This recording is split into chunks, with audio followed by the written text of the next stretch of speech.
Welcome to Inside the Vandals, a weekly show covering men's and women's basketball.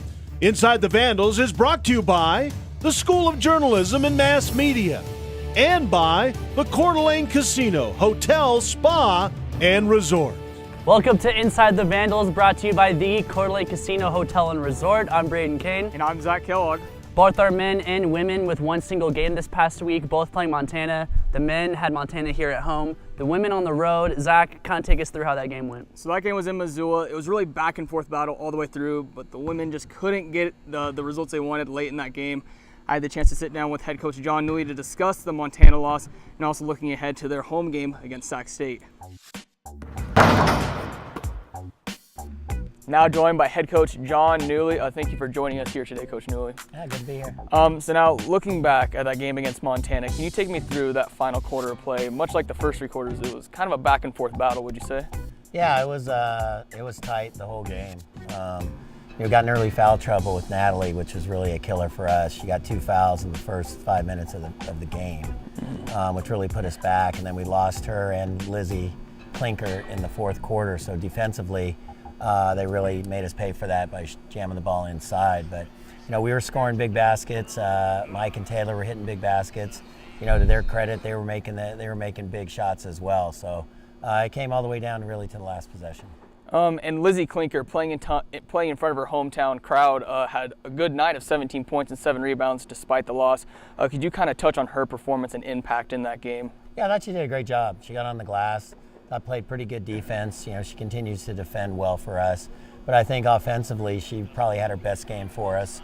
Hit the mid-range jumper. Really did a great job on the offensive glass, though, and that's where she did her most damage. So now, coming into this stretch of home games, Isabelle Hadden, what are your expectations in the performance you want from her? Well, I think Izzy knows, and we've talked many times about her role is to come in and score for us. She gives us great perimeter shooting. She gives us good length inside. She has to get in there and really be a little better defensively, hold her ground a little bit more. I'd like to see more rebounding out of Izzy, but certainly we need her to come in and knock shots down because they're leaving her open. And now transitioning to Sacramento State, you're the next team on the roster playing tonight here in Cowan Spectrum. They've had a bit of a rough go to the start of their conference season. What will you guys need to do to get a lead early and try and make sure you have control of that game? Well, I'm not sure you ever have control against Sac. They substitute 5 in, 5 out. He plays a ton of people. They want to press and trap and take quick threes. They won their last 2 games, so they're on a roll right now, and they're always dangerous when they get hot. We're going to have to take care of the basketball. We are going to have to take good shots as well, but we're going to have to keep them off the offensive boards. They're averaging 17 offensive rebounds a game, and that's a killer.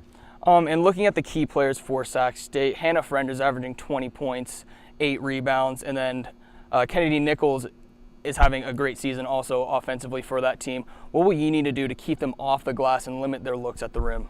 Well, certainly Nicholas, we have to keep her off the glass. That's her game. Goes, get O boards, finishes all around the rim. Friend's a hard guard.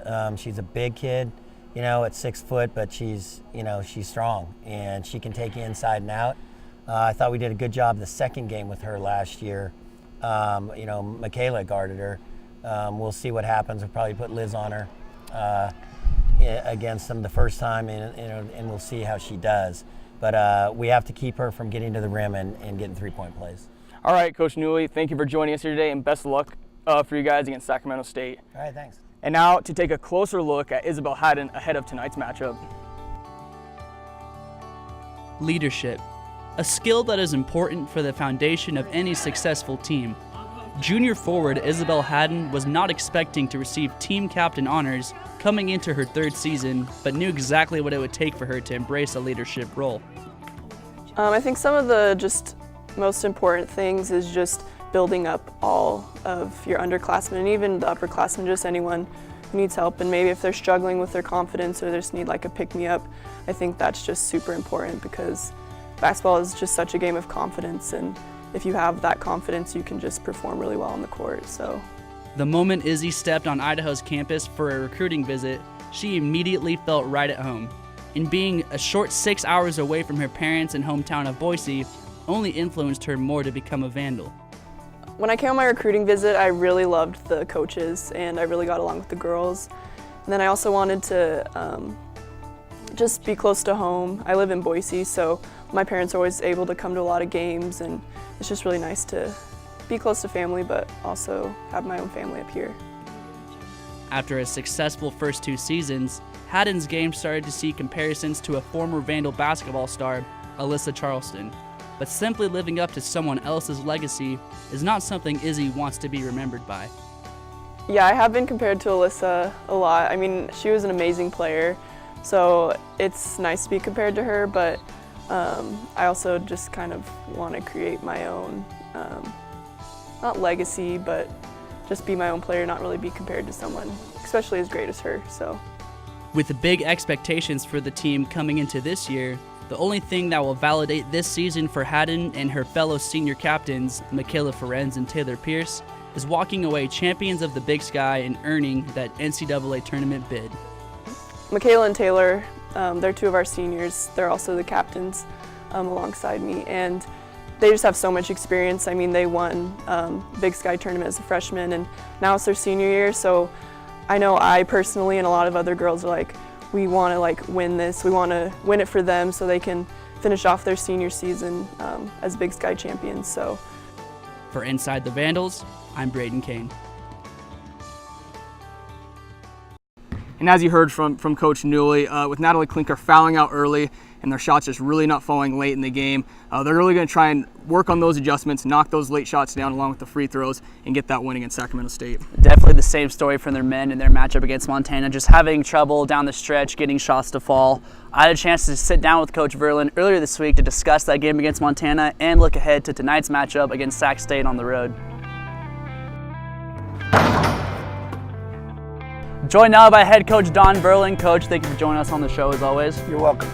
So we'll take a look first at last week's game. You had Montana here at home, kind of similar to that Montana State game. Didn't get the result you wanted. You guys played really well for about 3/4 of the game. In that last 7 to 8 minutes, things started to kind of fall apart for you guys. Do you feel like during that stretch where you guys couldn't really get a shot to go, do you feel like you guys were taking good shots and just missing them, or do you feel like the offense needed some things fixed? Well, I thought the intensity of the game went up and we didn't respond. You know, is really about a toughness thing. They're a veteran team and they imposed their will on us, and we didn't respond with good defensive stops and good shot selection on the other end. Mm-hmm. One guy for you that definitely had a really good game was Trayvon Allen. He had 24 points. At one point, he had scored 16 of the team's points in a row. When that happens, do you feel like you kind of let the offense flow through him more? Do you maybe get him some more ISO plays, or do you kind of stick to what you've been doing the whole game? No, we pretty much stick to what we've been doing, you know, and he was getting his shots and making his shots. Obviously, you want to get it to the guy who's hot, but you know, we just basically tried to stay the course, and you know, because when you come one-dimensional, you become easy to guard, and so we got to continue as a basketball team to get better in those areas. Mm-hmm. So we'll transition now into this week. You got 2 road games on your schedule. You have Sacramento State and Portland State. You guys haven't had a road game in about 19 days. Has that changed anything for you this week? Do you think it's going to affect you guys? Are you preparing in any way differently this week? No different. I mean, this team's been on the road a bunch this year, and it's just the way the schedule worked out, where we haven't been on the road, you know, like you said, 19 days. But go and get yourself prepared and go fight like crazy against Sacramento State, who's a good, solid veteran basketball team, and then Portland State, who's going to increase the pressure for all 40 minutes. Mm-hmm. So Sacramento State is up first on your schedule. They're 1-5, but that doesn't necessarily define them as a team. They played UW really tough this year. Washington, they only held them to 57 points. What are some things they do well in your eyes? Well, they get you to turn it over. You know, they're one of the best in the country per possession of getting teams to turn the basketball over. They're very well coached. We know it's going to be a grind out type game. It always is when you play Sacramento State. And they're a very good rebounding team. Them and Portland State are both very, very good rebounding teams. So we know what we got to do is we got to win the grind out there. We got to take care of our basketball. We got to clean up our rebounding problems, and then we got to go and fight every single possession and try to find a way to get a couple road wins. Marcus Graves for the Hornets is definitely a really good player for them. How are you preparing to contain a guy like that? You know, no different than any of the other good guards in the league is just like Ahmad Rory or Tyler Hall or whoever it may be. You know, Harding from Weber State. You got to make them work. You got to make them shoot contested shots, and you gotta just continue to keep the pressure on them. Mm-hmm. Well, that's all the questions I have for you today, Coach. Thanks for joining us on the show, and good luck against Sacramento State. Thank you. We'll be back with Inside the Vandals. It's getting cold out there, but it's getting hot in here. Because at Coeur d'Alene Casino, we're turning the heat up to 90,000. Play with your Core Rewards card now and earn entries to win a share of $30,000 in extra play cash on January 25th and 26th. Plus, qualify to win a share of $60,000 cash. It's getting hot with a cool 90 grand. Only at Coeur d'Alene Casino. See Core Rewards booth for details. Well, Zach, you heard Coach Verlin say in the interview the emphasis this week, rebounding, overall team effort, and just limiting turnovers against the Sacramento State team who's really good at taking the ball away. And some big news coming from Idaho football. Erwin Harrison last year had the chance to catch up with interim athletic director Pete Isaacson. I'm here with interim director Pete Isaacson. Pete, how are you today? I'm doing well, thank you. Good to hear. So just a few questions for you here today. The first one, first season the Big Sky done for football. What does that mean for the community and the fans around the University of Idaho? It was great for us to be in the Big Sky. It was great for us to be around our peers. And I think that you saw the excitement that we had for the Montana game. We had the largest crowd we've had for many years. And when you look at Montana State, you look at Idaho State, the places that we went on the road, they had sellouts and some of the largest crowds as well. Obviously, we would have liked to have a little better product on the field and had a chance to make the playoffs. But we learned a lot this year, and we're certainly going to be reloaded and ready to go next year. It's good news to hear. Another question for you. So it's almost breaking news that Easton's going to be coming and playing right here in the Kibbe Dome this next year. What does that mean for the school? I think that the big thing for us is that we get an extra home game. An extra home game is revenue. Right now, as everybody knows, we have a little bit of an issue with our budget, and it certainly helps us dig out of that a little bit more.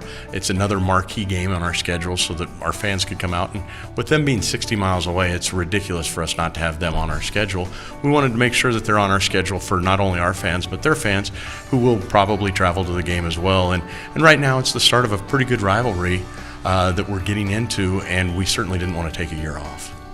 Awesome. And the last question I have for you, what is our status update for the new stadium that's going to be coming to the U of I? We're sitting good. We go in front of the board in February, and with their approval, we'll have a chance to maybe start moving dirt at the end of April, weather depending. So one of the things that we're hoping for is a pretty light winter so that we have a chance to do that. But once the board approves our construction documents, we're looking to go. So we're very excited about that with the possibility, and not a possibility, we'll be in that building in 2021 for that season.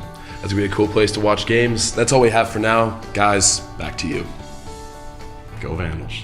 And other news this week, a big day this weekend for Idaho Swim and Dive as they have their senior day. Emily Brunel and Micah Hamilton with the story. The University of Idaho women's swim and dive team has been led by 3 senior captains throughout the year. My name is Lauren Botava, and I'm from Rockland, California. My name's Sarah. I'm from Victoria, BC. My name's Janelle Lucas, and I'm from Mission Viejo, California. These 3 have called Moscow home for the past 4 years and have also played a vital role in why this senior class is so special. Our senior class is definitely unique in one word. We're very different. We all have really strong personalities, but we've made it work the past 4 years, and I think this year especially has really been like the make or break year, and making that decision that we're a senior class and we need to step up and do this together and lead the team has really helped us. I think we've really learned to really come together and know that it takes like a whole team to perform well. It's not just a singularity type performances. When everyone's swimming well and everyone's swimming fast and training well, it really shows in meets when we're working well together. Despite sharing the same pool, the divers have made their own mark this year with 2 seniors leading the way. I am extremely proud to have the dive team that I have right now. We're small in number, but we're mighty, and I think that we do a good job with it, despite not having the chunk of numbers that we have had in the past. With 11 seniors on the roster, these Vandals hope to end their careers on a high note with the conference championship right around the corner. For Inside the Vandals, I'm Micah Hamilton. Well, it's always a special feeling coming into that last match or meet or game, whatever it may be, as an athlete. So a big shout out to all the seniors that'll be experiencing that this weekend. And also a big shout out to our own Emily Brunel, who will also be getting honored for her efforts and achievements over the last 4 years here at U of I.